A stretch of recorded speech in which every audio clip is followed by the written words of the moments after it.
Road submit করবেন না। কেন? কেন? আমরা নিজেরা খাইতে পারছি না। আপনার নওগাঁ মালদা যেখানে বরন্দগুলো কাজ কাম করবেন এখানে দিবেন না। কেন ভাই? এটা যদি আপনি অপমান না হতে চান তাহলে আপনি দিন, আর অপমান হলে পরে আপনি টেন্ডার দিবেন। ও টাকা জমা দিব না? কি কি বলতেছেন? আপনার কথা বুঝতেছি। বলছি যে আপনি আমাদের হলো রোড ছে আর সিভিল বলল কিনা দরকার নাই। ও এরপরে আপনি তো মাস্টার মানুষ, কোথায় যদি অপমান হয়ে যান তাহলে আমি দায়িত্ব তুলে যাবো না। ও তাই না? কথাটা কি বুঝতে পেরেছেন? আপনার বাসা মান্দা কোথায়? মান্দা ফেরিঘাটে। আমার নানা বাড়ি ঠাকুর মান্দা, কিন্তু বুঝছেন? আপনাকে আমি চিনি, আপনি তৃপ্তির মালিক, জামিল আমার বন্ধু। কিন্তু আমি বলি শোনেন, আপনাকে যেটা বলি আপনি আপনি হুমকি দিচ্ছেন তো ভাই, রুবেল ভাই। আপনি আমার এলাকার মানুষ, আপনি হুমকি দিচ্ছেন তো। হুমকি দিচ্ছি কি কারণে? কি কারণে হুমকি? আপনার তো আমি বলছি যে আপনার সঙ্গে আমার সাক্ষাৎ হবে, কথা হবে। আপনারা আমার কথা হলো কথা বলেন না মিয়া, দালালি দিতেছেন মিয়া। আমি যেটা বলছি আমার এলাকার, আমার নানা বাড়ি এলাকার লোক হলে কি হলো, যদি যদি আরো তাহলে গেল না। আমার কথা হলো যে আপনি হয় টেন্ডারটা দেন না, আমার অনুরোধ থাকলো। আমাদের এখন আমরা 17 বছর খেতে পাইনি, এখন আমরা খাবো। 17 বছর আমরাও খাইতে পারিনি ভাই। ওই জন্য দিয়ে দিলাম, মান্না টানা সব দিয়ে দিলাম। আমি 17 বছর পরই কাজ পাইলাম, এর আগে পাইনি আমি। দিঘি দিলেন না আপনারা? আমরা দিঘি লিনি। দিলেছে দিঘি। আপনার রাজশাহীর ছেলে পেলেও ভাগ নিয়ে গেছে দিঘির টাকার। জানেন আপনাদের দিঘি দিয়ে দিয়েছি, আপনার এলাকা দিঘি আমি লিনি ভাই, আমরা লিনি। আমরা টেন্ডার করছিলাম, আমরা পাইনি। আমি মাস্টার মানুষ তো, এই জন্য আমি বলছি যে আপনি এই ঠিক করেন না, এই জন্য রাস্তায় বলে আমাদের সমস্যা হবে। আপনারা যদি নিষেধ করেন এইভাবে তাহলে কেমন হয় না? ব্যাংকারি দিবেন। এখন আর এমন ছেলে হয়েছে, মান্দার লোক শুনলেই করেন 4-5টা থাপ্পড় মারবে, তাহলে টাকা লাভ কি আপনার? মান্দার লোক শুনলে মারবে নাকি? হ্যাঁ, ওই কাঠ ব্যবসায়ীদেরকে। তাই? মান্দার লোক তো আরো টেন্ডার করছে যে আপনার পাইলো ওগুলো। অপমান হবে দেখবেন, হ্যাঁ, একটার পর একটা অপমান হবেই। আপনাকে আমি বললাম ব্যক্তিগতভাবে, এর আপনি মাথায় রাখেন। কি করলে অপমান হবে না সেটা বলেন। টেন্ডার না দিলে অপমান হবে না। না, টেন্ডার তো হয়ে গেছে, আমরা করে ফেলছি তো টেন্ডার। আপনি মনে করেন যে আপনি এর আগে ফোন দিলাম, আপনার এত বড় হোল, মনে করেন আপনি ফোনই ধরেন না, তাহলে আপনি কি বলেন? না, আপনি, আপনার সঙ্গে তো আমার কথা হলোই। ফোন ধরেন যে হোলটা চুষা বাকি আছে বেলুন দিয়ে। হ্যাঁ ভাই, ভদ্রভাবে কথা বলেন রুবেল ভাই। আমি তো অভদ্রভাবে কথা বলিনি আপনার সঙ্গে। যে এটা উইথড্র করা লাগবে, আপনি ফোনই ধরেননি।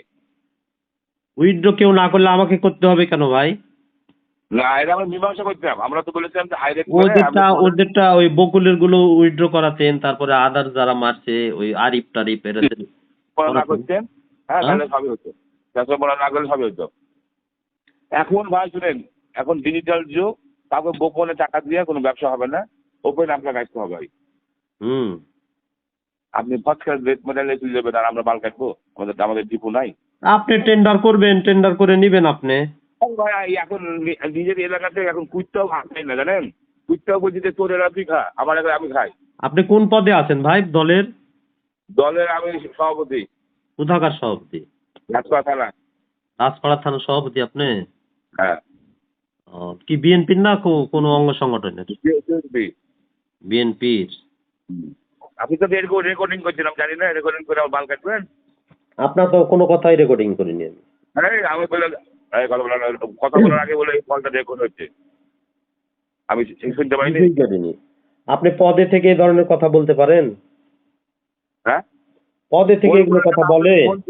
আমরা এত খাটলাম, আপনি মনে যে না, আপনি মনে যে কথাই শুনছেন না, আপনি হারুনের কথা শুনছেন। আপনার কথা শুনলাম না, কে বলছে? আপনি বলবেন একবার, হারুন বলবে একবার, আমরা কয়জন টাকা দিব রে ভাই?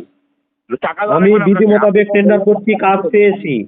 আপনাদের দাবি থাকলে আমি মানতে চেয়েছি, এখন আবার বলতেছেন যে আপনি দেন, হারুন ভাই বলতেছে দেন, তাহলে কয়জন দিব ভাই? আমার কয় টাকা লাভ হবে একটা লটে? আমি টাকা চাইনি আপনার কাছে, আপনাকে আমি আসতে বলেছিলাম। না না, টাকা চাননি আপনি। টাকা কি জন্য যেতে বলবেন আপনি? আমি তো যাবোই, রাজশাহী যাবো না বলেন? আমরা বলেছিলাম যে এখানে যারা যারা বগুড়া পার্টি বা রংপুরের পার্টি বা যাই পার্টি, সবার সাথে মীমাংসা করে একটা সিস্টেম করতাম। আপনি ওদের কাছ থেকে মীমাংসা করেন, আমারটাও আমি উইথড্র করে নেবো, আপনার সঙ্গে বাঁচবে না রুবেল ভাই। কথা বলেন। এই শাহজাহান ভাই, আমি হারুন বলছি। হ্যাঁ ভাই বলেন। আপনার বান্দারের লোক রুবেল, তো এই জন্য আপনাকে এরকম বলছি। নানাবাড়ি হন, হ্যাঁ ঠিক আছে? এই যে আপনি আমি বলেছি না। এরপরে না, এখানে টাকা তো ওই আমাদের আলোচনা করে দিয়ে দেবে। যা হবে ওপেন হবে, ওপেনই হবে, আলোচনা করেই তো দিবে নাকি। আর এরপরে টেন্ডার হলে আপনি আমাদের সঙ্গে যোগাযোগ তো অবশ্যই করে দিল। আপনাকে আমার ছোট ভাই বলে টেন্ডার করেনি বলেন? হ্যাঁ হ্যাঁ, রান্না যোগাযোগ করেছিল। এরপরে আপনি টেন্ডার হলে আপনি কোনো মানদার কোনো লোকের সাথে শেয়ার না করে নিজেরাই আসবেন, আর না আসবেন সেটা আমাদের সঙ্গে যোগাযোগ করে কাজ করবেন। আপনার সঙ্গে যোগাযোগ রেখে তো আমরা করছি হারুন ভাই। দেখেন রুবেল ভাই একবার বলবে, আপনি একবার বলবেন, আমরা তো ওখান থেকে ফিরে আসিনি বা সবকিছু নিয়ে চলে আসিনি। আর রাজশাহী শিক্ষা বোর্ডের আমি একটা হেডমাস্টার, আমি রাজশাহী শিক্ষা বোর্ডে রেগুলার যাই, আমাকে যেতে হয়। আমি কি আপনাদের ওখান থেকে উড়ে চলে আসবো বলেন? আমি বলছি যে শোনেন, আমি বলছি যে আপনাদের সঙ্গে আমি মিট করব। আমি কি হারানো মানুষ বলেন? না না, ঠিক আছে। আপনি আপনার স্কুলের মাস্টার, আপনি আমার বড় ভাই সভাপতি রাজশাহী শিক্ষা বোর্ডের কর্মচারী ইউনিয়নের লালু। হ্যাঁ, কি নাম আপনার বড় ভাই? হুমায়ুন কবির লালু। লালু ভাই, হ্যাঁ আমার বড় ভাই। ওই যে লালু ভাই, আপনার ভাই যে আক্কাস ভাই আছে, রিটায়ার্ড করছে, লালু ভাই, মানে এদের সঙ্গে আরো 20 বছর আগে থেকে পরিচয় আমার। যাই হোক, আপনি লালু ভাইয়ের বড় ভাই। হ্যাঁ, রুবেন একটা লস খাই যাওয়ার মাথা রাগ হয়ে যায়, আর টেন্ডারে এরকম ডিস্টার্ব হয়ে যায় অনেক সময়, এই জন্য উল্টা পাল্টা বলছে। যাই হোক, আপনি যোগাযোগ রুবেলের সাথে যোগাযোগ করে আমার সঙ্গে যোগাযোগ রানা করার পরে টেন্ডার ড্রপ করে প্রত্যেকবারে। আপনার সঙ্গে যোগাযোগ করেই তো করি রে ভাই, বুঝলেন?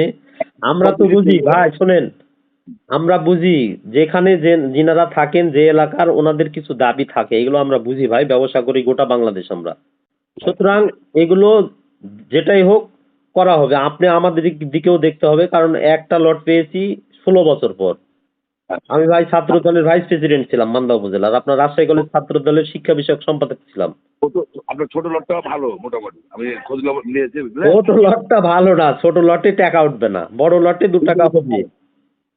ওটাতে আপনার আলাদা বোঝা করতে। বুঝতে পারছেন? ছোট লটে কোনো টাকা হবে না, বড় লটে হয়তো কিছু আসবে। কিন্তু ভাই বুঝেন তো ভাই, ব্যবসার খরচপাতি আছে, সবাই আপনারা মিলে থাকলে কোনো সমস্যা নাই। হ্যাঁ, আমি আপনাদের সঙ্গে যোগাযোগ করব ভাই। হারুন ভাই আপনি কোনো চিন্তা করেন না, রুবেল ভাই, হারুন ভাই আপনারা চিন্তা করেন না, আমি আপনাদের সঙ্গে যোগাযোগ করবই। আপনি ছোটটা দিয়ে দেন আমাদেরকে। হ্যাঁ ভাই, যদি লটটা খেলা আমাদেরকে দিয়ে দেন ভাই। একটা লট পেলাম ভাই, এই প্রথম আমি রোডসে একটা লট পেয়েছি। ছোটটা কথা বলছি, ছোটটা যদি বুঝছেন লট খাবো। আমি এই প্রথম দুইটা টেন্ডার করে 2টা লট পেয়েছি। এর পূর্বে আমি রোডসে এই 16 বছর ধরে টেন্ডার করতেছি, একটাও লট পাইনি। আপনি যে বলছেন লস খাবেন, তো বহনে করেন, আপনি কোনোটা দিয়ে দেন। আচ্ছা ঠিক আছে, আপনাদের সঙ্গে তো এমনি কথা বলতেছি, আমি বলে আপনারা তো লট কাটেন না, আমরাই তো কাটি। আমি আপনাদের সঙ্গে যোগাযোগ করে আপনাদের সঙ্গে কথা বলবো, বুঝছেন? ফরমালি আপনাদের সঙ্গে কথা বলবো। কাল পুজোর মধ্যে আসেন, আসে যেহেতু ঈদের আর বেশি দিন নাই, আপনি আসে আমাদের সঙ্গে লটটা কাটি রে ভাই, কাটা 2 পয়সা পকেটে উঠায় তারপরে তো হবে, তাই না? কেবল তো আপনার হলো, ওই আপনার টাকা জমার অর্ডার হলো। হ্যাঁ, আপনাদের ওখানে আপনাদের সঙ্গে সাক্ষাৎ না করে ব্যবসা করতে পারবো আমি বলেন? পারবো না হারুন ভাই, পারবো না। আমি তো ব্যবসা করলে আপনার কাছে যেতে হবে, আপনার লক্ষ্মীপুরে যেতে হবে। সমাধান কবে করবেন তাই বলছেন? সমাধান হবে ভাই, আমি এই লট মট গুলা কাটে আসবো। সাধারণ ভাই, এটা বলা যাবে না। আপনাকে ঈদের আগে করতে হবে এবং খুব তাড়াতাড়ি করতে হবে, এটা বলেন না। ঈদের আগে তো লটই কাটতে পারবো না। এটা কেউ তো কাটতে পারবে না, সবাই তো করে দেবে নাকি? না না, ঈদের আগে লটই কাটতে পারবো না ভাই, আমাদেরও ইচ্ছা আছে, বুঝেননি? কথা বলতে হবে, আমরা স্বল্প আয়ের মানুষ রে ভাই, আমাদেরও ইচ্ছা আছে। আপনি মাস্টার মানুষ, আর স্বল্প আয় বলে লাভ নাই। আপনাকে 2-1 দিনের মধ্যে করতে হবে, সবাই তাই করবে। আপনি একটু সাথে কথা বলেন। আচ্ছা ঠিক আছে, আচ্ছা ঠিক আছে।